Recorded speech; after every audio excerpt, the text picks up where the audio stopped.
الحمد لله الحمد لله الذي أرسل رسوله بالهدى ودين الحق ليظهره على الدين كله وكفى بالله شهيدا وأشهد أن لا إله إلا الله وحده لا شريك له وأشهد أن محمدا عبده ورسوله صلى الله عليه وعلى آله وصحبه أجمعين. أما بعد, as to what proceeds, after praising Allah the Most High, separated from His creation in a manner which befits His Majesty, love and veneration exclusively for Him, and then requesting He, the Most High, to send His salah and salam upon our final Prophet and Messenger, Muhammad ibn Abdullah. Sorry, you're not audible. Can you hear me now? نعم شيخ. Am I clear now? نعم شيخ. Barakallahu feek. And then requesting He, the Most High, to send His salah and salam upon our final Prophet and Messenger, Khatamul Anbiya wal Mursaleen, Muhammad ibn Abdullah al-Qurashi alayhi salatu wassalam. We meet once again for our weekly meeting to study Ad-Durr al-Bahiyya, illustrated by one of the Imams of the Ahlul Hadith of his time, Al-Imam al-Shawkani rahimahullah ta'ala, with the explanation explained by himself known as Ad-Dararir al-Mudiyya of his book Ad-Durr al-Bahiyya. We stopped at the fourth mas'ala, or the fourth issue, and can we have the Qari or the reader to read the fourth issue for us from Ad-Dararir al-Mudiyya. Naam. Assalamu alaikum warahmatullahi Alayhi salam. Bismillah wassalatu wassalamu ala rasulillah wa ala alihi wa sahbihi wa man wala. Allahumma ighfir lana shaykhana wa li shaykhi wa li hadirin. Bismillah. Qala Imam al-Shawkani rahimahullah ta'ala. This is the fourth issue under the section. What is intended by little or much water is as regard the difference of opinions among the people of knowledge after they had agreed that whenever any of these three qualities of water is changed, then the water ceases to be clean. Some say that much water is the one that reaches the level of 2 pots, while little one is whatever is less than that, due to what was recorded by Ahmed and the collectors of the Sunan, i.e. Abu Dawood, At-Tirmidhi, An-Nasa'i, and Ibn Majah. So also Ash-Shafi, Ibn Khuzaymah, Ibn Hibban, Al-Hakim, Ad-Daraqutni, Naam.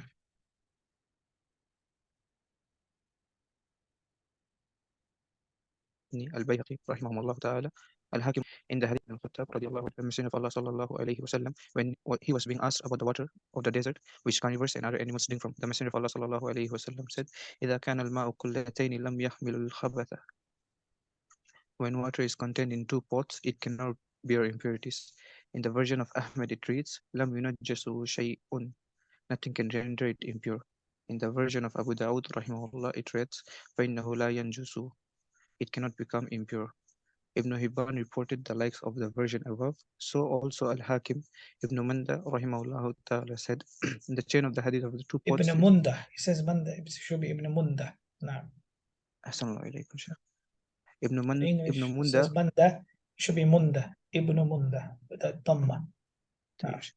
Assalamu alaikum. Ibn Munda rahimahullah ta'ala said, the chain of the hadith of the 2 pots is upon the condition of Muslim. End of quote. But there is a collision, al-ittirab, in the chain and context of the hadith as explained in its respective places in the study of hadith. While some have tried to answer the question of the chain of collision in the hadith thus indicates that if water reaches the level of 2 pots, it will not bear impurities. But if the water is less than 2 pots, it may bear impurities. But as stated in the hadith, water is regarded as being clean, nothing can render it impure. The consensus of the people of knowledge has come over this addition. Thus, the hadith of the 2 pots will be understood in that context, such that it will be said that the water that reaches the level of 2 pots will not in any way bear impurities, except when one of its qualities, color, smell, and taste, is affected by the impurity. Then such water can bear impurities as can be observed through the senses. There is no contradiction between the hadith of the 2 pots and the addition that got the sympathy of the consensus of the scholars. As for what is less than the 2 pots of water, it is liable to bearing impurities. However, there is nothing in the statement above that implies that it must be impurities if less than 2 pots, nor that whatever impurities it may bear may cease from being clean, because the impurity that can make water to become impure is the one that can affect one of its qualities or all of them, not the impurity that does not cause any change. The conclusion is that what is implied in the hadith of the 2 pots is that whatever is less than the 2 pots can bear impurities. The benefit from it is therefore that it is a limit which is there occurs any impurities in the water, it can affect the water. As for the assertion that it can make the water being clean, as for the assertion that it can make the water cease being clean, then it is not implied in the hadith. Also, there is no connection between water that can bear impurity and the filth that can make water to cease from being clean, because the lawgiver has negated impurity from water in the absolute sense, as it has come in the hadith of Abu Sa'id radiallahu anhu, who was earlier mentioned. So also in what has been brought as a supportive proof that negates impurity from water that reaches the level of 2 pots, as has come in the hadith of Abdullah bin Umar radiallahu anhu, that was also mentioned earlier. The rule is the negation in words of the rule is the negation in words is the most profound manner of establishing a generality. He said in the first hadith, nothing can render it impure, and in the second he said, as it has come in the chain, nothing can render it impure. That thus implies that all water on the surface of the earth is clean, except which might have been clearly exempted from its generality. That will make it clear that such water has become impure as it has occurred in the edition upon which there is a consensus. It came in the manner of the exemption from the hadith. Therefore, it will be regarded as one of the pertinent specific rulings in comparison to the hadith of Abu Sa'id radiallahu anhu.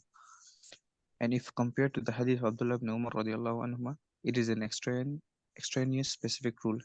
If to consider the most prevailing opinion in the principles of jurisprudence that says generality is absolutely built upon the specific. Therefore, upon this precept, there is no negation between the implied meaning of the hadith of the 2 posts and the rest of the ahadith over the issue. Rather, it could be said with regard to that 1. Water is less than 2 pots and bears the if impurities. طيب تفضل نعم. Assalamu alaikum, Shaykh. If water is less than 2 pots and bears the impurities, then the smell of such water must change, or its color or its taste. This is what can make the water be regarded as being impure or not having the quality of being regarded as clean. But if the water bears an impurity, then it cannot be regarded as being impure. Some have tried to determine the level of water that can be less than 2 pots. That will be regarded as having the tendency of bearing impurities.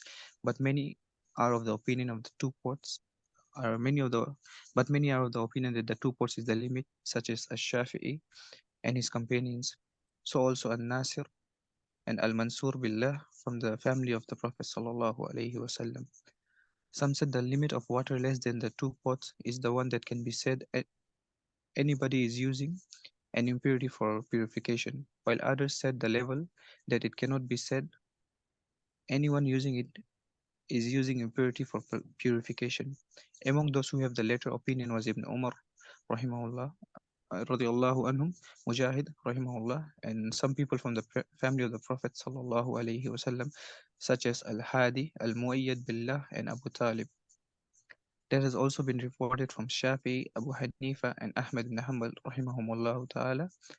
I do not know whether this report is authentic from them or not. The schools of thought of these people are well documented in the books of their followers. Whoever wants to find out should visit their books. Those who have the above opinions do cite the proof in Allah the Almighty saying, وَالرُّجْزَ فَهْجُرْ, and keep away from ar-ruz, the idols. Al-Mudaththir, Ayah 5. They also cite the hadith on what to be said when one wakes up and when one enters the house, as well as the hadith forbidding urinating into stagnant water. All these are contained in the Sahih, but they do not indicate what is desired. Even if we agree that one of them has a particular indication, that indication will be regarded as being limited by what has been earlier mentioned. This is so because worship can only take place with suppositions and in accordance with the Sharia. That is not far to say that an intelligent person will not think of using impurity via water except when it It mass mixes. Now, when its when mass it mixes with water or its smell or color by the supposition enter upon such. نعم شيخ. أحسن عليكم. جرم. The word And in there is no Arabic doubt in the word in Arabic for mass is جرم. جرمها. أحسن الله إليكم.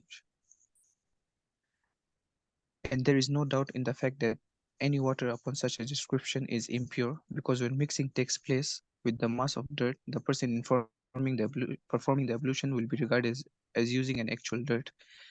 If the mixing takes place in the smell or the color or the taste, there is no contradiction between the former and the latter schools of thought, which views we said is clear. The conclusion is that they intended with their statement that if what is taught by using the water containing impurity is actually the impurity present, the quantity of the water will be small, but if not, the quantity is large and more than the actual dirt, its smell, color, and taste. Therefore, there is no contradiction.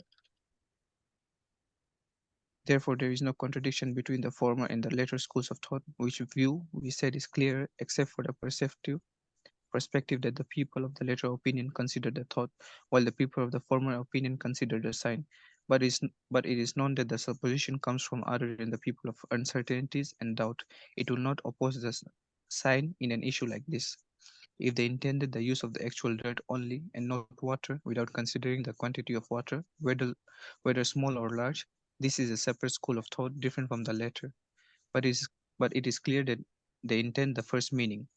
That is indicated by the fact there is a consensus that whatever changes the color of water, its smell or taste of dirt necessitates the impurity of the water as stated earlier. Also, because of the fact that people of this school of thought are regarded as being part of the consensus, in fact, that is well stated by the author of Al-Bahr, as mentioned earlier. It is certain that they intended the first meaning. I mean, what is more than the actual dirt, the smell, color, and taste, whether it is established or not. Thus, there is no contradiction between the two schools of thought, because those who belong to those who belong to the first school of thought do not deny the fact that intending the use of impurity via pure water containing its necessities, the water ceasing to be clean, in addition to its ceasing being so when only the smell, color, or taste changes. Ponder over this, it is highly beneficial. In fact, the main issue upon which the work rests with regard to causing a merger between the different schools of thought on water and between the proofs indicating that in the picture I have summarized it. I have not come across anyone among the people of knowledge who has arrived on it. The issue is among the most difficult ones, wherein every verifier stumbles, and whether every adept researcher looks stupid when going over its matters. I have settled the matter in my words in different ways. I specifically said much about it in Tabi'un Nashr. طيب Some people of النشر. Ahsanullah ilaykum. I specifically said much about it in Tibun Nashr. Some people of knowledge have cited proofs for the like of this opinion with hadith like istafti istafti qul qab- استفتي قلبك وإن أفتاك المفتون. istafti qalbak wa in aftaka muftun. Consult your mind even if the muftis give your verdicts. And this hadith, dama yaribuka ila ma la yaribuk. Leave that which you are in doubt of for that which you are certain about. What can be derived from the two hadith is that being careful when having a thought is very important. The people of this school of thought make it imperative that such a supposition should be worked with without any qualifications, and you have come to know that the proofs of the first school of thought, as you summarize them, indicate that the view of the second school of thought, thus the hope is far from the like of the two hadith. Consult your mind and leave that which you are in doubt of, that is not as expected. If a person says that he intends is mere citing of the proof overacting with suppositions without considering the matter, it will be said that the proofs that make it permissible to work with suppositions are many in the Quran and Sunnah, but proofs that suppositions should not be worked with are more. So also is reliance on the hadith of when dog licks the vessel and the hadith of what should be said when one wakes up from sleep or similar ahadith, they do not indicate all that. Also, there are a lot of opinions as regard to the limit of large quantity of water, among which is the opinion that it is sea-like water. Some said a collection of water, which is which if a side of it is shaken, the not shake. Some consider the water surface. They said that any water whose surface is such and such. There are several other opinions. All these opinions have no traces of knowledge. Rather, they fall short of narrations that can be accepted as well as intelligent study. His words, whether it flows. حسبك. بارك الله فيك. خلاص. The mas'ala ends here. بارك الله فيك وجزاك ونفع بك الإسلام والمسلمين. Now, what needs to be asked to the students is, did anybody read this section before coming to the lesson today? Has anybody had time from the students who read what has been said today, or what has been read today? Anybody from amongst the students, or anybody who has read the passage which we have going to be studying today? How many hands do we have up? 2. Nobody else has read this before. How many do we have in total, Ali? How many hands do we have? Sheikh, not many. It's just me and Abu Hanif. Allah al-Musta'an. It is obligatory upon you students to read the lesson before you come to the lesson. Read what we are going to be reading before you come to the lesson. It's very important. You already know what we are reading, and you should read what is expected from you in the class. Dave, the second question now is that who understood what was read? Who understood what was read? Does anybody know what Shawkani is talking about? This issue which we are going to study is one of the most difficult issues when it comes to fiqh, especially when it comes to the issue of water. One of the most disputed and most difficult. And you heard what Shawkani said about this issue. So this issue is very sensitive, and it's very important that you have a firm grounding on this issue. But the question that needs to be asked is, what did you understand from what was read? 3-4 pages were read, a lot of information to take in, a lot of information to understand, a lot of things that were mentioned, a lot of terminology that was used. But what was understood? What was the end result or the gist of what Shawkani was trying to say? Does anybody even know that what Shawkani's position is when it comes to this issue? This is why we are reading the works of the scholars. And this is why, as students of knowledge, you need to be trained up so that you can read the speech of the scholars and comprehend what the people of knowledge are saying. Taib, who has understood? Does anybody even know what we're discussing? What's the issue? What's the dispute? Just by listening. So all of you should have been following what the reader was reading. Can anybody tell me what issue is being discussed? Let's see the medium of the English language, whether we can understand, because this is a translation of Ad-Dararir al-Mudiyya. The English is quite simple and clear. The translator, may Allah reward him with good, made his effort to try to translate it in the spoken English language, quite clear. Does anybody know of what is being said? Contamination of what? Water, vessel? No. Anything? Anybody else? No.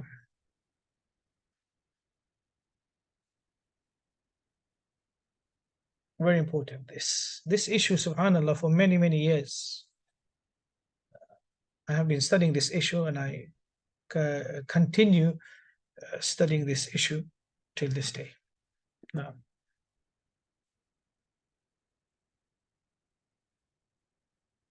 No. Sheikh, we got two answers concerning the purity of water and when water becomes impure.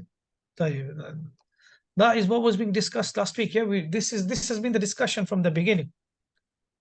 Water, what makes it pure and impure? Yeah, this is what we have been discussing. This is the general theme. Today's lesson, what is Shawkani talking about? Shawkani has said so much. There's so much to digest.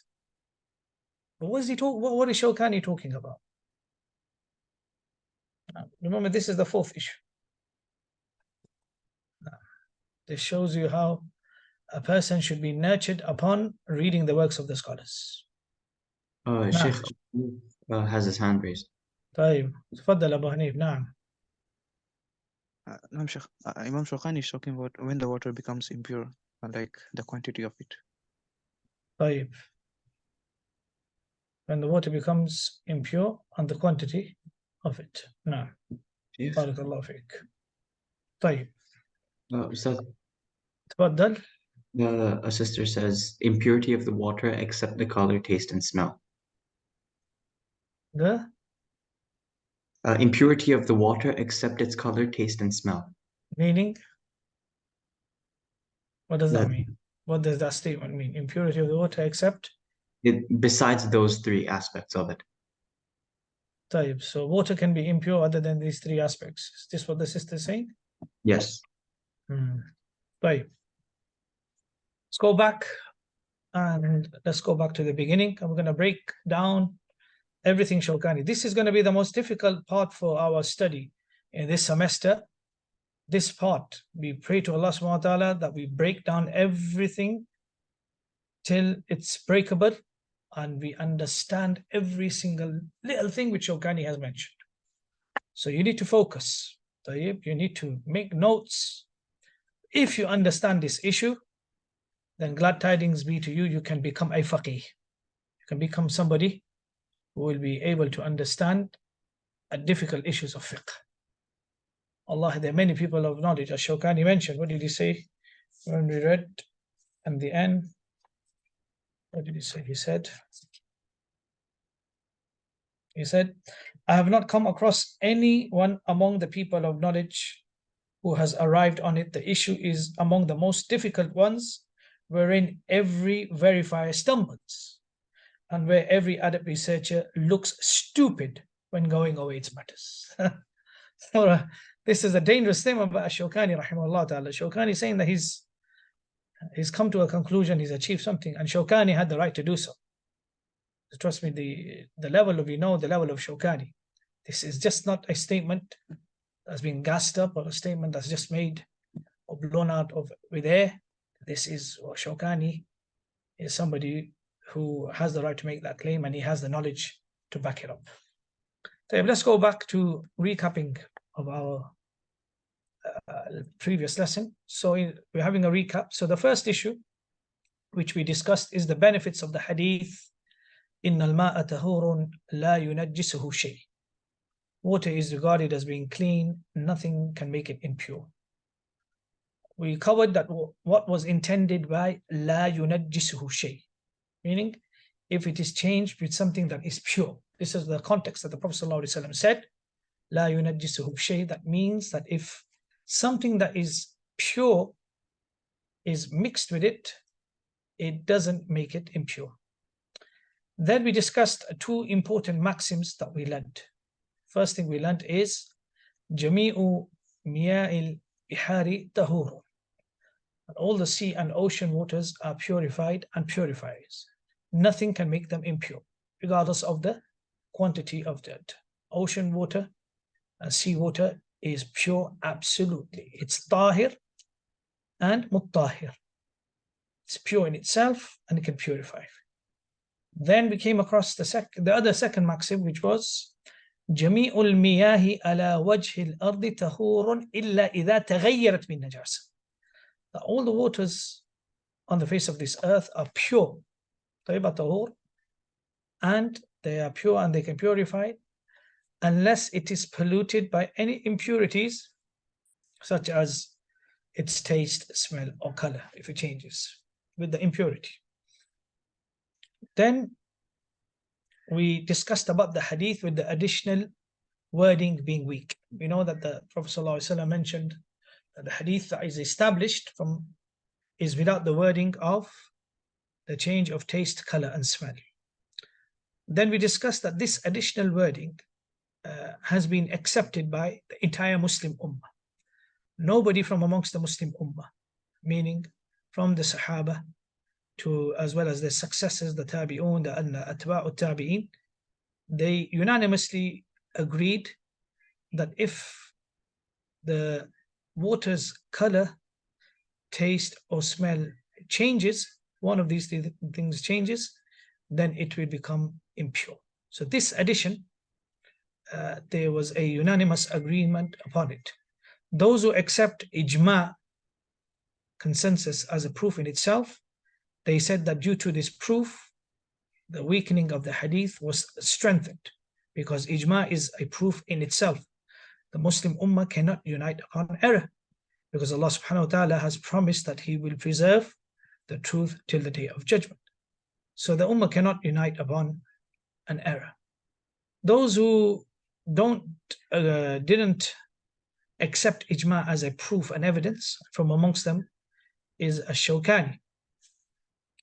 What did he say? He said that those who don't see ijma as a proof in itself and evidence, they argued that ijma is restricted to the era of the companions only.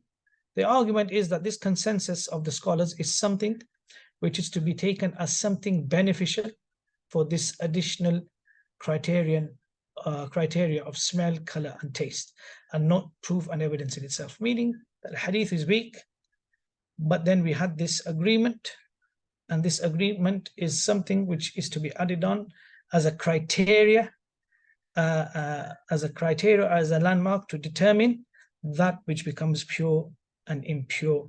And they agreed upon this, not that it is which strengthens and authenticates this additional wording, although it is weak. Then the next issue that we discussed is al-ma'ul mutlaq. طيب, we discussed that it is al-ma'ul mutlaq. Just give me 1 second, please.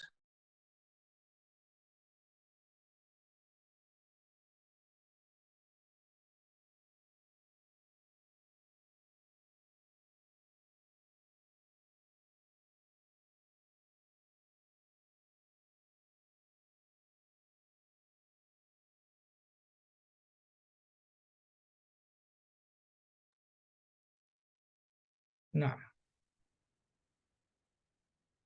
the next issue we discussed is al-ma'ul mutlaq.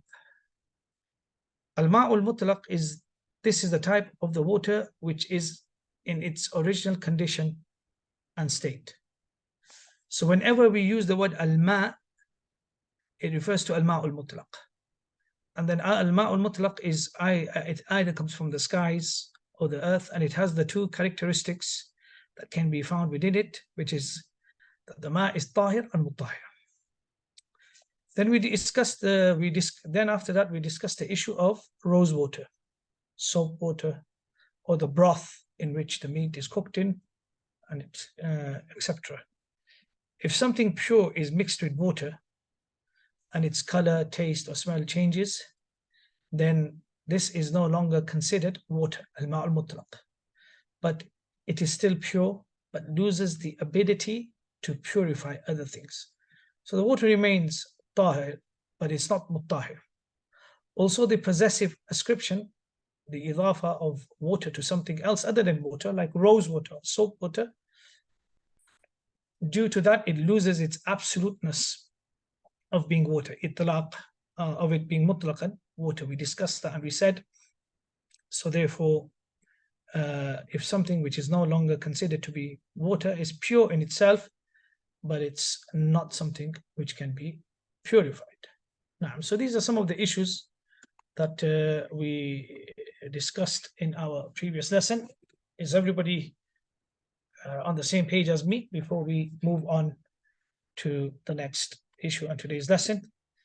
And today's lesson is going to be broken into two parts. We're going to take the first part, and then we're going to take the second part. Is everybody with me? I need to know everybody is on the same page as me. This is one of the most difficult issues and the most debated issues when it comes to fiqh, especially when it comes to the issue of water. Now, is everybody with me? It's very important. I understand that last week's recap, everybody is up to date with what was discussed. Naam, Sheikh, we're getting a lot of yes in the chat. Barakallah fikum. Now let's go and see what this lesson is all about. Ash-Shawkani rahimahullah ta'ala, what did he say? He says, let's go back to page This is the fourth issue under the section. Okay. What is intended by little or much water? So Ash-Shawkani, what did he say? He said, I need to bring up the Arabic as well. 1 second. Arabic نسخة. So I have to keep the Arabic here. ولا فرق بين قليل وكثير.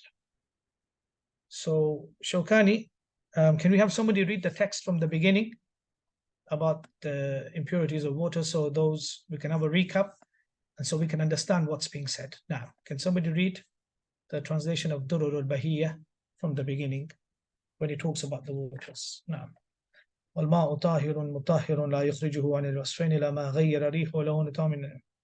طيب. نعم. أين القارئ؟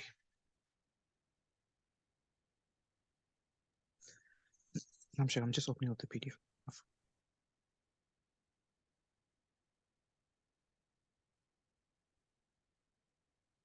نعم.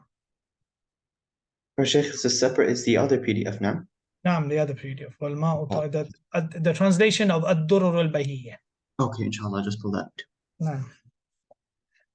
So everybody gets the context. It's very important. Focus on me. Inshallah, if you're unable to understand this issue, it will be a great blessing from Allah subhanahu wa ta'ala, who has always opened your heart. We ask Allah to open the hearts of all our students. Now. Assalamu alaikum. Water is pure and a purifier. It never loses the two natural characteristics unless it is polluted by any impurities, changing its smell, taste, or color. Water loses the latter characteristic as a purifier when it cannot be called water due to dominance of pure substances over water. In this regard, i.e., water is a purifier, there is no difference between a little and a lot. What exceeds the That's it. There is no difference between. What did he say? وَلَا فَرْقَ بَيْنَ قَلِيلٍ وَكَثِيرٍ. What did he translate that as? A little and a lot. No. So there is no difference between a little and a lot. What is Shawkani trying to say here? What is Shawkani? وَلَا فَرْقَ بَيْنَ قَلِيلٍ وَكَثِيرٍ. There is no difference between a little and a lot. Can anybody tell me what Shawkani is saying here? وَلَا فَرْقَ بَيْنَ قَلِيلٍ وَكَثِيرٍ.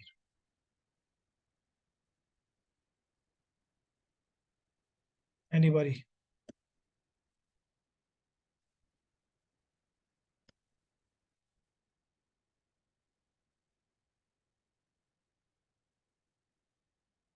نعم. نعم يا أبا هريرة. Assalamu alaikum, Shaykhana. He's saying that there is no difference in the rules which apply to a little and a lot of water, meaning that which makes a little water impure makes a lot of water impure. بارك الله فيك. جزاك الله خير. فتح الله عليك. نعم. So this is the fourth issue. The fourth issue is what Shawkani is trying to say here is what is considered to be little water. Al-ma'ul qalilu, or much water, a lot of water. Al-ma'ul kathiru. What is the criteria of saying that this water is little water or this water is a lot of water? Technically, not linguistically. Technically, is there anything in the Sharia which determines what is considered to be a little amount of water or what is considered to be a great amount of water? Now, Shawkani, as he says, wala farqa. According to Shawkani, as we shall see, there's no difference. There is no such thing as a little and abundant or a lot of water. So this is the first issue that we need to understand. We need to understand that this issue here, the fourth issue here, is talking about al-ma'ul qalilu wal-ma'ul kathir. Is there a criteria set in the Sharia which determines what amount of water is considered to be little water or what amount of water is considered to be a lot of water? According to the Hanafis and the Shafi'is and the Hanabila. So out of the four madhabs, we have three famous fiqh madhabs. Everybody knows who Everybody knows these madhabs, yes? Does everybody know these madhabs? The Hanafis, the Shafis, and the Malikis, famous madhabs. طيب. The Hanafis and the Shafis and the Hanbalis say that anything that is qullatayn or more is considered al-ma'ul kathir, much water. And anything that is less than al-qullatayn is considered to be al-ma'ul qalil. Do we understand? So according to these three madhabs, al-ma'ul kathiru is qullatayn or more. Al-ma'ul qalilu is anything that is less than qullatayn.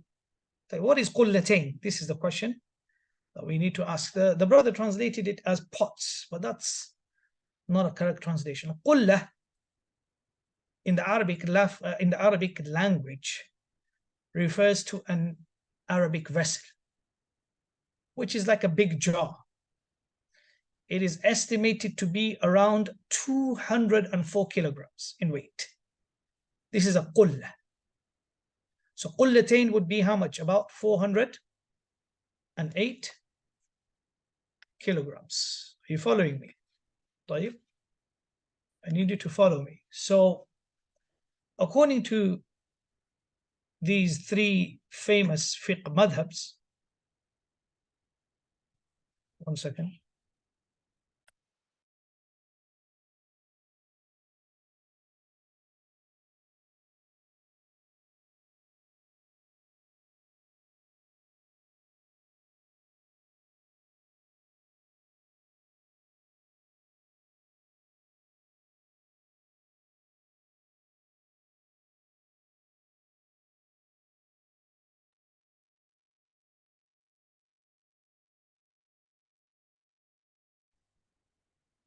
So according to the Hanafis and the Shafi'is and the Hanbalis, anything that is considered to be qullatayn, three madhabs that were mentioned were the Hanafis, the Shafi'is, and the Hanbalis. They say they have a criteria of determining water to be al-ma'ul qalil wal-ma'ul kathir. They say al-ma'ul kathiru is qullatayn. Anything that is qullatayn, which I mentioned, is about 204. One qulla is 204 kilograms, so qullatayn would be 408 kilograms in weight or more. And al-ma'ul qalilu is anything that is less than 204 kilograms. So this is what they say. So they say, according to these three madhabs, if the water is less than 2 qullatayn and some impurity falls in the water, for example, let's say a drop of urine fell into water which was less than qullatayn, and the color or the smell would not change. Obviously, there's no matter of taste because nobody's going to taste urine. The color or smell doesn't change, then the water will be considered to be impure instantly. So according to them, anything that is less than qullatayn, anything that is less than qullatayn, and if an impurity is to fall into the water, then the general thumb rule of the color or the taste or the smell to change will not apply. Instantly, these three madhabs will pass the ruling that the water is now impure. Are we clear so far? So do we understand when Shawkani says وَلَا فَرْقَ بَيْنَ قَلِيلٍ وَكَثِيرٍ? Shawkani says, and there is no difference between whether the water is qaleel. Qaleel is referring to here as a little amount, or kathir.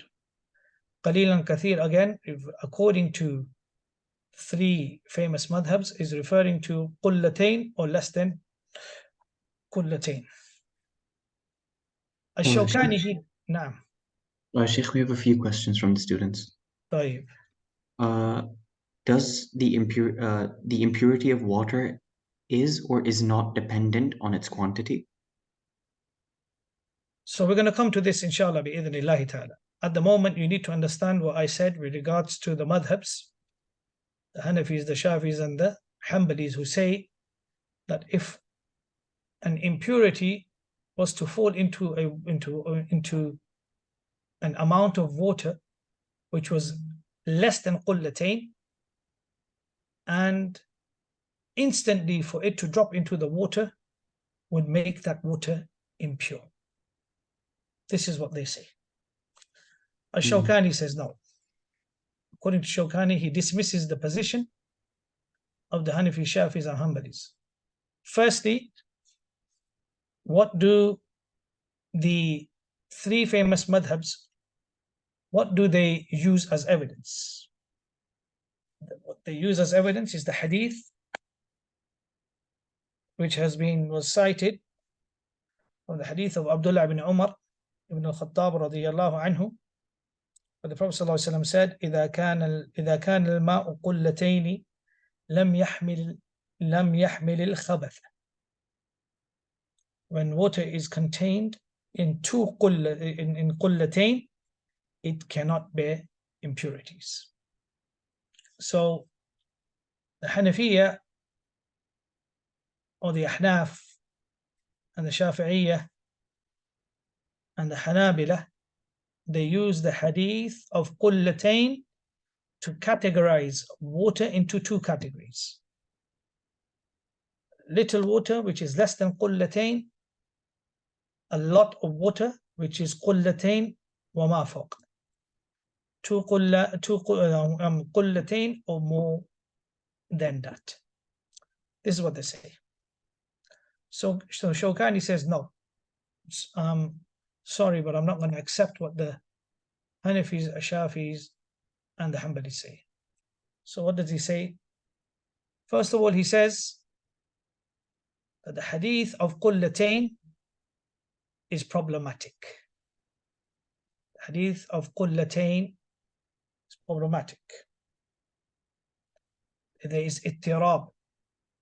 It has a collision in its text and chain of transmission. He says that this hadith, which the Ahnaf and the Shafi'iyya and the Hanabila are using,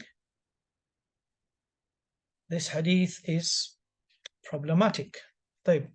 What is the problem in the hadith? What's the problem in this hadith? First of all, Shawkani says, I'm not going to accept this because there is an argument out there. It says that this hadith has been classified by some as being al-muttarib. What is al-muttarib? What does al-hadith al-muttarib mean? What ittirab is there? So al-ittirab, which is literally translated as a collision, that there is a problem in its text, in its matan, and there is also a problem in its chain of transmission. It's not. So this hadith has two problems. It has a problem in its chain of transmission, and it has a problem in its text. So al-muttarib, now we're going to go through we need to understand what is al-hadith al-muttarib.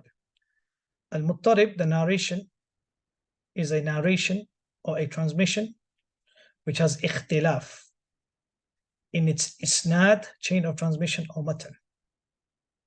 The word ittirab state of being muttarib means a different, that there is differences or there is variances or there is an ikhtilaf. This is linguistically. As for al-muttarib, in mustalah al-hadith, or in the terminology of the sciences of hadith, it is a narration where that the narrators differ regarding its sanad, its chain of transmission or matan, in such a way that it is neither possible to combine them, make jam of them, nor outweigh one over the other preponderantly, tarjih. So you have a narration. Those who narrated this narration, there's a dispute amongst themselves. The dispute's either in the chain of transmission or either in the text. There's no possible way to remove these differences, these discrepancies, this conflict by harmonizing them, by collectively collecting them jam, or saying that this one is to be given preference over the other. This is with regards to its matan, with regards to its text.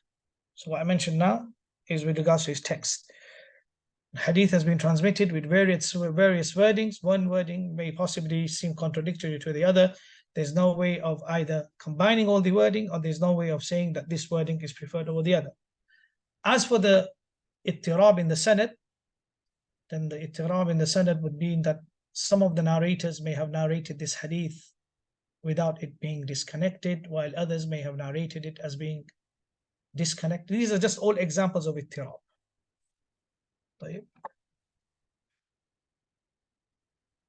So this is the problem that Ash-Shawkani says, that this hadith has ittirab. This hadith is muttarib. There's a problem in its sanad, in its chain of transmission, and there's a problem in its text where you cannot harmonize its text, nor can you say that one wording is better over the other. Now, when a hadith is muttarib, the people of knowledge, they say that the first way of resolving this ittirab or this ikhtilaf, this difference or this discrepancy or this problem, is to either combine it. If you're able to combine all the wordings, then there is no ittirab.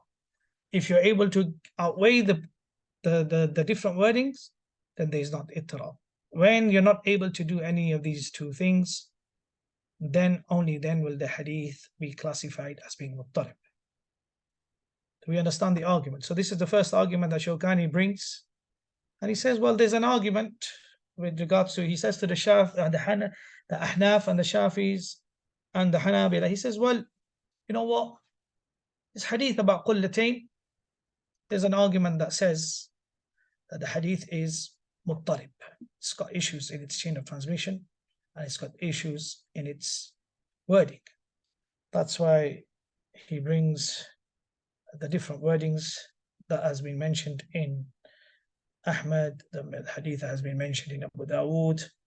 And I'm not going to go into the chain of transmission of the differences, but I'm just going to tell you the argument. Has everybody understood the argument of Shawkani, his first response to the Ahnaf, the Shafi'iyya, and the Hanabila, with regards to them using the hadith of qullatayn to determine water or to categorize water into two different categories? Well, is that clear? No? Are the students with me, or they lost? No. We've got a lot of yeses here. Huh? We have a lot of yeses, but Sheikh, there is one question that I also had about qullatayn. Could you please repeat the approximate metric unit for qullatayn? Roughly, is estimated to be about 204 kilograms in weight. 204. Okay. Jazakallah khair. No. So this is Shawkani. Now, Shawkani mentions this argument. Maybe Shawkani himself doesn't believe in this argument. He just mentions an argument. You know, he mentions the argument. So I'm going to give a response to this argument. First of all, if Shawkani is saying, if this argument that the hadith of qullatayn is muttarib, is problematic, or there is ikhtilaf, a discrepancy in its chain of transmission as well as its text. It's not a matter. The hadith, it's not is sahih. The hadith is hadithun sahih. And there is no ittirab, there is no ikhtilaf in the hadith. If, for the sake of argument, some people may claim that there is ittirab, then this is delusional. The wording that has been mentioned in the hadith, the text of the hadith, which mentions qullatayn, is authentic and established. Everything other than that has been verified.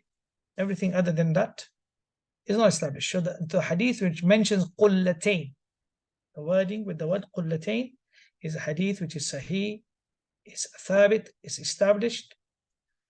And everything other than that which has been narrated, it has been verified by the experts, the Ahlul Hadith, to either be weak, da'if, or anomalous, shadh. So the hadith is thabit. If anybody wishes to further his study on this particular hadith, then he should refer to what Al-Allama Nawab Siddiq Hasan Khan has said in Rawdatun Nadiyya.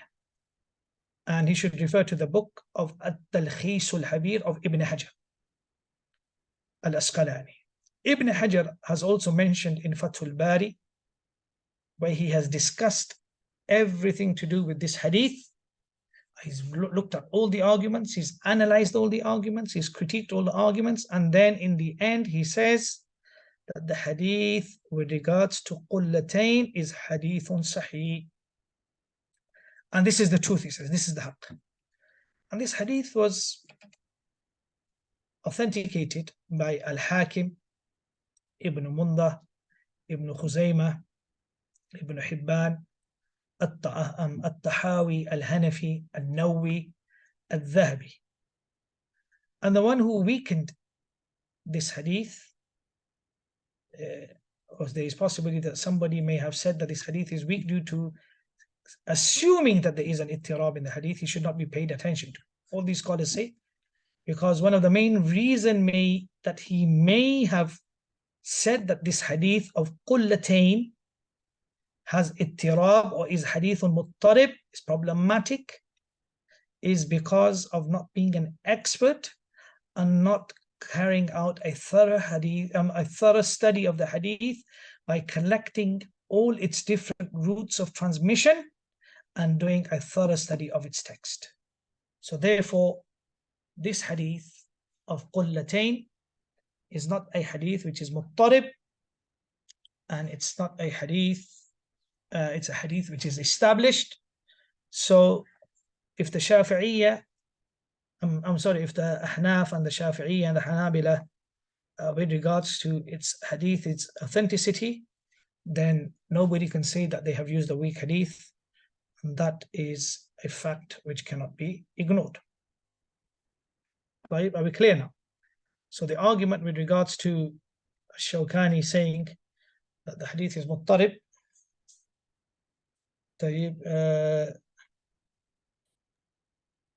Sheikh? No. But there is collision, al-ittirab. So even what is it? Shawkani mentions that the hadith of qullatayn is upon the conditions of Muslim, as mentioned by some of the scholars. But there is a collision in the chain and context of the hadith, as explained in its respective places in the study of hadith, while some have tried to answer the question of the claim of collision, of ittirab in the hadith. Now, so this has been answered. Also, if you want to look at this, then look at Sahih Sunan Abi Dawud by Shaykh Albani rahimahullah ta'ala, and he has discussed this hadith in detail with regards to its authenticity, Sihha, no, it's fiqh. Now, Nami Ali. Afwan Sheikh, a sister asked, in this situation, do we disagree with the author or Imam Shawkani when he states that the hadith is muttarib?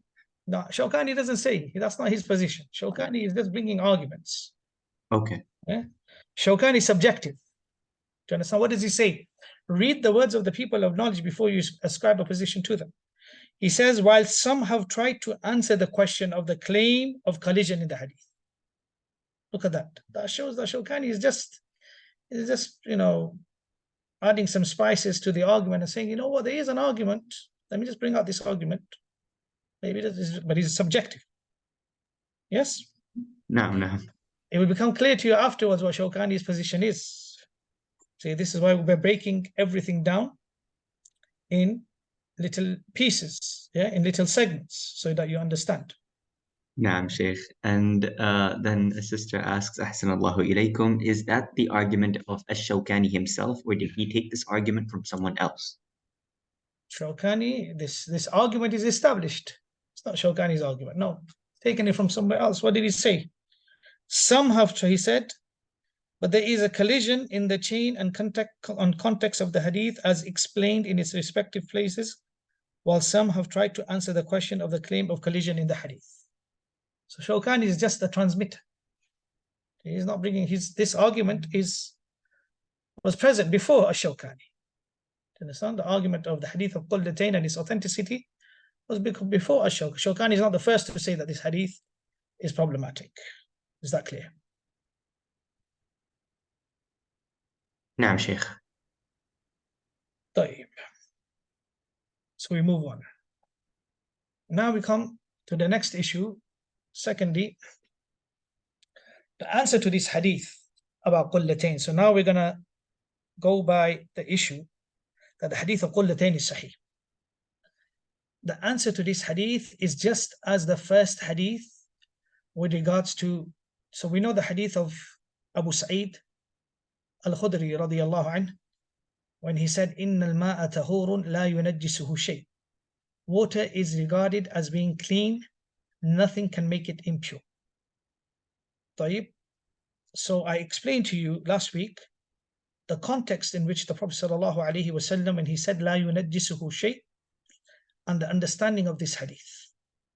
If you were to take this literal translation, then it would mean that water is always pure and nothing can make it impure no matter what is added. And we discussed about the weakness of the English language, and we also discussed that when a hadith are not translated in their correct context, it gives a very negative, there is a negative transfer, or there is a negative, you can say a negative comprehension when it comes to the actual hadith. Okay? So in the same manner, this hadith will take a meaning contextually with a restriction. So when the Prophet ﷺ said, إِذَا كَانَ الْمَاءُ قُلَّتَيْنِ لَمْ يَحْمِلِ الْخَبَثِ, this hadith will the Prophet ﷺ said this in a context. And the Prophet ﷺ, he put a clause with a restriction, which is that water will not be considered impure if it is qullatayn, unless if its color, taste, or smell changes. In this case, the water will be ruled as being impure through observation and due to the necessity of using or utilizing one's senses. So this is the context that the Prophet ﷺ said. The Prophet ﷺ said that the water cannot, if the water is qullatayn or more, it will not be considered to be impure unless its original state or condition is changed. And we know that the al-ma' al-mutlaq, absolute water, or water in its natural condition, changes either due to color, taste, or water. So this is the understanding of the hadith. Are we clear now what the Prophet ﷺ said, and in the context that this hadith is to be understood? Well, so far, are we clear on what I am saying? When the Prophet ﷺ said, إِذَا كَانَ الْمَاءُ قُلَّتَيْنِ لَمْ يَحْمِلِ الْخَبَثَ, this is what the Prophet ﷺ is saying. The Prophet ﷺ is saying that qullatayn and anything above qullatayn, nothing can make it impure unless what? Unless it loses its real value or condition or natural state of being called water, and that we know is done through what? Taste, color, or smell. Let me know that the students are understanding so far. Naam, Sheikh. Yes, Now please. we have the issue which we call that which is left is what about something which is less than qullatayn? This is now where we come to. Thirdly, as for water that is less than qullatayn, then it is a matter of speculation whether it will have any impurity in it. This does not mean that any water that is less than qullatayn will always be impure. So once again, so we finish with qullatayn now. Anything that's less than qullatayn, then it is a matter of speculation. You need to speculate in the sense that you need to really analyze whether it will have any impurity in it. This does not mean that any water that is less than qullatayn will always be impure. That any impurity that may fall in it will remove it from being pure. Because the impurity that expels that water from being pure is a specific type of impurity, khabathun khas, which is that it changes either its color, taste, or smell, or all of them, or two of them. Not that impurity that doesn't change anything.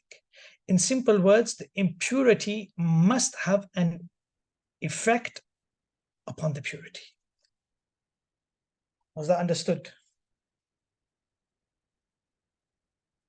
Are the students understanding what I'm saying? No? Sheikh. Huh? Yes, Sheikh. So the Hanafis and the Shafis and the Hanabila, they say, Sheikh, sorry. Nah. A sister's asking if you could please repeat that statement, that anything lesser than qullatayn needs to be speculated. So now let's see. What we mean by speculation, we don't have speculation in it. What we mean by speculation is reflection. You know, what I mean by speculation here is that when an impurity, let's say a drop of impurity falls into the water. Are you with me? A drop of impurity falls inside the water. What do you do now? For 100% sure, you know that there's an impurity that has fallen inside this water. It's less than qullatayn. According to the Shafis and the Hanif and the Ahnaf, the Shafi'iyah, Na'am, barakallahu feek. The student said observation rather than using the word speculation. Observation. Barakallahu feek, Abu Hurairah. So once a drop of impurity falls into water, which is less than qullatayn, the first thing that you're going to do is you're going to observe that water. According to the Ahnaf, the Shafi'iyya and the Hanabila, they say that there's no observation. They say, khalas, this water is impure. It's become impure now. Shawkani says, no, this is not the understanding of the hadith. Anything that is less than qullatayn, and if a drop of impurity was to fall within this water, you will observe that water.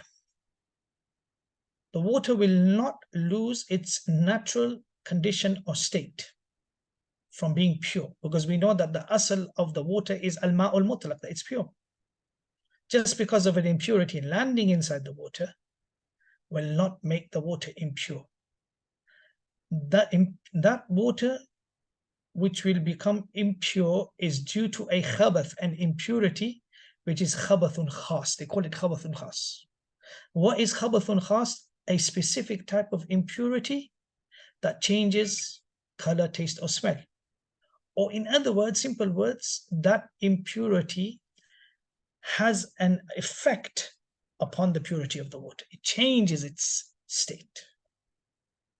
Well, so the hadith of qullatayn is talking about al-ma'ul muqayyad,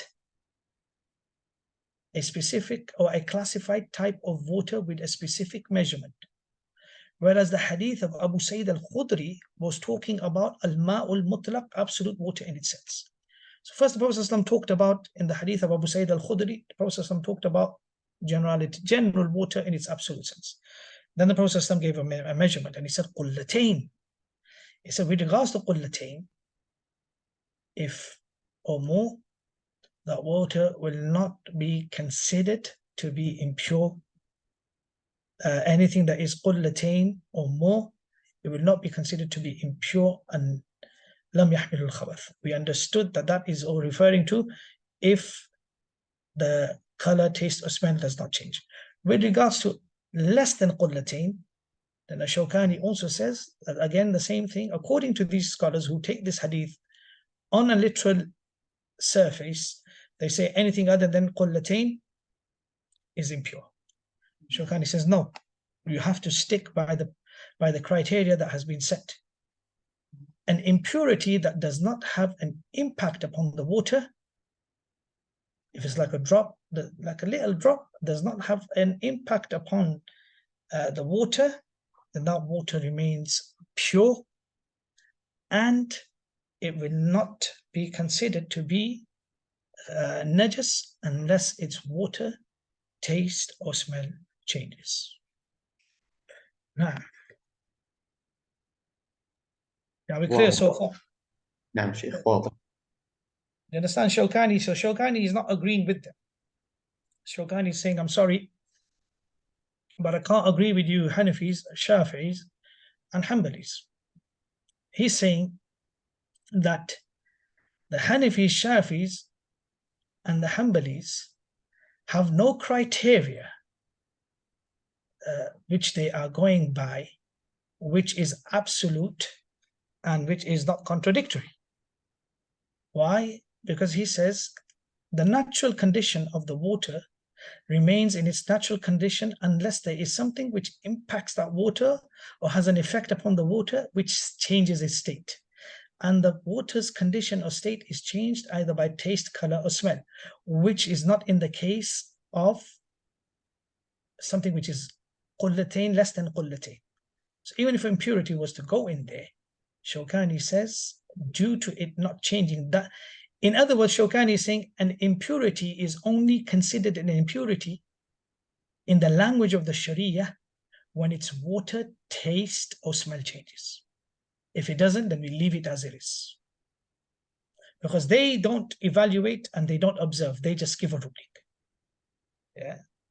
In terms of taking the hadith in that sense. Shawkani says that the hadith is talking about a specific type of water. That the Prophet, when the Prophet said al-ma'u tahur, when he said the water is, when he said al-ma'u al-mutlaq, that the water is pure, is tahir and mutahir, this is his original condition. In the very same way, the Prophet when he talked about the ma'u al-qullatain, he was talking about al-ma'u al-muqayyid in a specific context. Now, Sheikh, then we have, how does one know if the water is qullatain and it doesn't seem apparent? Because it wouldn't be practical to measure the water. right. First of all, the qullah in the days of the Prophet ﷺ is a measurement. We have measurements today, don't we? We have 500 milliliters of water, yes, that we buy. 1 liter of water, yes. So that's how qullatain was.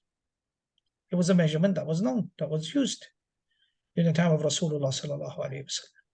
Now, just give me 1 second. Yes, I will be back. Just need to use the bathroom. Barakallahu feekum.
was discussing about water and we covered the various.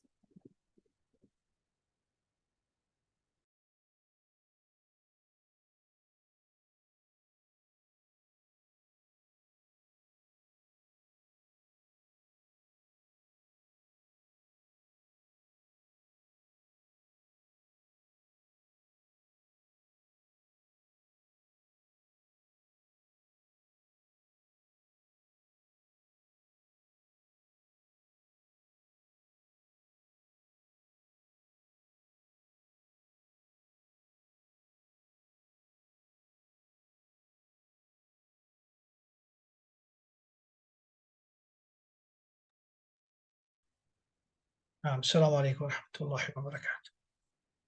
نعم. وعليكم السلام ورحمة الله. So what Shawkani is saying is, he's saying to the Ahnaf, the Shafi'iyya and the Hanabila, that you've taken the hadith literally without taking into consideration the whole context. What you're saying is that the hadith which talks about al-ma'ul muqayyid, a specific type of water with a specific meaning, with a specific type of measurement, which is qullatayn, if the water is qullatayn or more, if nothing can make it impure unless it's water, unless its color, taste or smell is changed. With regards to anything that is less than qullatayn, even if a drop was to fall into it, you don't have to observe it, instantly it will be impure.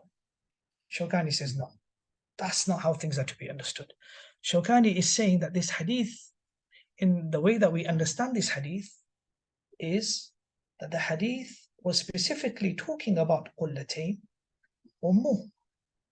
But that doesn't mean that anything that is less than qullatayn, if a drop of impurity, or if a little amount, or if an amount of impurity was to fall into a water which is less than qullatayn, and it changes nothing, and we observe it, then that water is to be considered to be impure. He says there's no consistency in principle. So he says you have to take the hadith into its correct context. Now, further the question. Assalamu alaikum, Sheikh. Sheikh, we learned in the previous class, if we know for a fact that an impurity has fallen into water, and you gave the example of a child urinating into a vessel, but the smell, taste, or color does not change, then the water is impure, because certainty takes precedence over doubt. How can we understand it in this context? Here is we're looking at the criteria. We're not looking at, you see, this is a criteria. The discussion here between Ash-Shawkani and the Hanafiya, the Shafi'iyya, and the Hanabila is a criteria. Anything that is less than qullatayn, khalas, is declared to be impure. Whereas when we looked at the scenario of the urine of the child, that was an exceptional case from a normal case. Every single rule has a general rule, and then there is an exception with an exceptional case or scenario. Is that clear? Yes. Has that answered your question? Here we're looking at the criteria of determining something. Right. Do you understand? So the argument, the debate between Shawkani and the Hanafis and Shafis and the Hanabila is the criteria. The Hanabila, the Hanafi, Shafis and the Hanbalis, they have a criteria. They say we have ma'ul qalil and ma'ul kathir. Ma'ul kathir is qullatayn or more. Right. Anything that drops into it, we observe the three rules that we have: color, taste, or smell. Nothing changes. No matter how much it drops, the water is pure. Anything less than that, instantly, we don't need to observe, we don't need to look, we say it's impure. Shawkani says, hold on a second, we have a criteria. We say that impurity is only called impurity in the language of the Sharia when either the color, taste, or smell changes, regardless of whether the water is qullatayn or more, or less than qullatayn. Do you understand Shawkani's argument? Which he says khabathun khas, meaning that impurity that has an impact upon the water, that changes the real condition of the water. If the real condition of the water is not changed, let it be so. واضح؟ واضح شيخ. طيب, who has a question? بارك الله فيكم شيخنا وأحسن إليكم. The question that I had was regarding, you mentioned that the amount is 204 kilograms for qulla. Is this regarding the weight of the water or regarding the weight of the vessel? Water. جزاكم الله خيرا وبارك الله فيك. So the hadith of qullatayn is talking about al-ma'ul muqayyad, a classified type of water with a specific measurement, which is 204 kilograms. Whereas the hadith of Abu Sayyid al-Khudri, which we studied first, was talking about al-ma'ul mutlaq, which is water in its original condition or in its essence. It is not to be understood that anything below qullatayn, even if a drop of impurity was to fall into the water, it would become instantly impure. Because there is no inherence between impurity landing in pure water that is less than qullatayn and the impurity expelling the water from being pure. Why? Because the Sharia dispelled that concept by affirming that the original state of water, mutlaqul ma', is pure, free from any impurities, as we studied in the hadith of Abu Sa'id al-Khudri. It also dispelled the same thing in water, which was classified as being with a specific measurement of 204 kilograms from any impurity. Is that clear? واضح? Is that clear? نعم. نعم Sheikh. He says it's clear. Because Sheikh, Shawkani argues and says, look, al-ma'ul mutlaq, the original state and condition of water is purity. نعم. sister had a question. She says the mud is what the Prophet ﷺ used for wudu. Is the qullatayn similar in its measurements?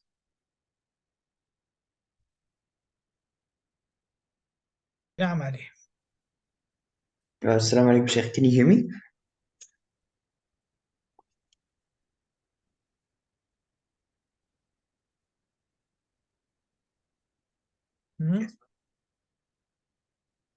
Assalamu alaikum.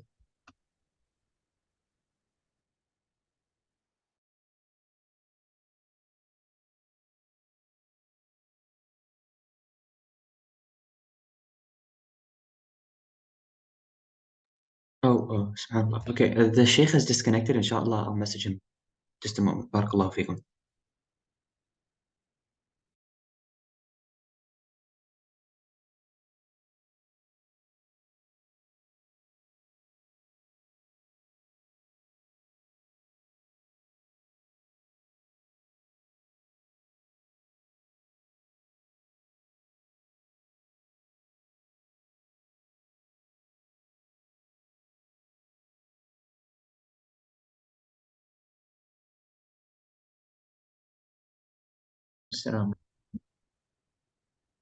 So we will understand the argument, and inshallah in our next lesson we shall continue with the argument. Ash-Shawkani rahimahullah ta'ala says that we have to look at the original condition of the water. The original condition of the water as how Allah subhanahu wa ta'ala sent down water from the skies, and Allah subhanahu wa ta'ala created the water to come from the ground, from the earth, that the original condition of this water is tahirun mutahhir. This is the original condition. The water will not lose this condition of being pure and being purified unless it changes its original state. Now, when you use the hadith of qullatayn, with regards to qullatayn or more, it's clear that if it changes color, taste, or smell, an impurity, then it becomes impure. But anything that is less than qullatayn, you, Hanafis, Shafi'is, and Hanbalis say that instantly when the water a drop of impurity was to land in something which is less than 204 kilograms, it becomes impure instantly without any observation, without the water changing its color, taste, or smell. So Shawkani is saying that this is going against the asal of something, of how Allah subhanahu wa ta'ala has created something, which is its original state and condition. If we can't see, after observing, that this impurity has not had an impact upon the pureness of the water, then we can't say that this water is impure. Also, in the language of the Sharia, something which is considered to be an impurity, khabathun khas, is that impurity which has an effect or an impact upon the natural condition or state of the water, either by color, taste, or smell, as there has been a unanimous agreement. So this is Shawkani's answer. So Shawkani says that just because the Prophet mentioned restricted amount of water, ma'ul muqayyad, the opposite meaning should not be taken that anything less than that instantly becomes impure. Now, we shall stop here. Any questions before we leave? We shall continue here. Make a note of that which was discussed. Naam, Sheikh. Sheikh, yes, the sister has a question saying, the madhahib state that whether the impurity, the madhahib states that whether the impurity changes the smell, taste, or color of below qullatayn or not, it will become impure. Yes, instantly. No observation, nothing. Khalas. Okay. And Al-Shawkani says that no, if impurity affects one of these three aspects, only then below qullatayn will be impure, be considered impure. Yeah, Shawkani's argument is that there is no difference between little or more. Now do you understand when he says وَلَا فَرْقَ بَيْنَ قَلِيلٍ وَكَثِيرٍ? That's Shawkani's argument. Shawkani is saying, look, this Shawkani is saying we have one criteria for everything, whether it's ma mutlaq, whether it's qullatayn, or whether it's not qullatayn. Why? Because we're going by the original state of how Allah subhanahu wa ta'ala created the water, which was tahirun mutahhir, pure and purified. It doesn't lose these characteristics unless it changes a condition. Conditions are changed either by color, taste, or smell. Just because you now saw a drop of impurity and you looked at the water and there's nothing there in it, no taste, no smell, and you say that, he says that's not possible. That's not going to be consistent. You're not going to be consistent in your principles. That's why he's saying, listen, there is no difference between qaleel and kathir. Same rule applies to everything. Naam, Sheikh. That's all. Jazakallah khair. Now, do you understand today, before we leave, the question that needs to be asked to the students? And you can raise your hands or whatever. وَلَا فَرْقَ بَيْنَ قَلِيلٍ وَكَثِيرٍ. Do we understand what Shawkani is saying now? Naam, Sheikh. Afwan, a sister's asking, is qulla similar to a barrel? No. 204 kilograms of water. How much is a qulla? And she also asks, do these three madhahib take the opinion because of the wording about taste, color, and smell is weak? No, they accept it. Many of them. And the hadith, with regards to the additional wording, the Ahlul Hadith are the ones who weaken it. But many of the scholars, the fuqaha of the madhahibs, accept the hadith. They quote it a lot in their books. And then we have, so according to Ash-Shawkani, even if the water was qullatayn and an impurity falls in, then that qullatayn is still pure until the taste, smell, or color changes? Naam. And that's it, Sheikh. Alhamdulillah. That's the madhab of the, this is, Shawkani's position is the position of Ahlul Hadith, our position. Mafhum. We haven't finished yet. We're still in the midst of the argument. We've just started. We've just touched base. So the next few weeks, inshallah, once we go through these issues, the most difficult issue, then inshallah, even in the next semester, we'll be flying through a lot of issues of fiqh, especially when it comes to wudu and salah and that. But these are the most difficult issues of fiqh. We need to be patient. It's not about how much you study. The little that you study, you understand everything else.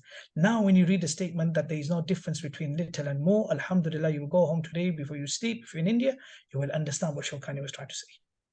Shawkani is saying, let's be consistent. Oh, madhabs, be consistent. What's this? One rule here, one rule here. No, we don't go by that. We go by the asl. نعم Right? شيخ جزاك الله خير. طيب. I believe that everybody's understood now when he said ولا فرق بين قليل وكثير. Can you put your hands up if you've understood this? Sheikh, a sister has a question. طيب. If Sheikh could please touch upon what they base their argument or understanding of the hadith on, that would be greatly appreciated. خلاص, this question Ali noted down. Next lesson we shall start with the answer to this question. نعم مفهوم شيخ. We still haven't finished with the Hanafi, Shafis and Hanbalis and the arguments. There's much more. Shawkani is going to rip them to pieces. In the next few pages, you're going to see how Shawkani will rip them to pieces. Consider my hand up. That means my objective was that when you read وَلَا فَرْقَ بَيْنَ قَلِيلٍ وَكَثِيرٍ, you understand. Alhamdulillah, you have understood. My job has been done.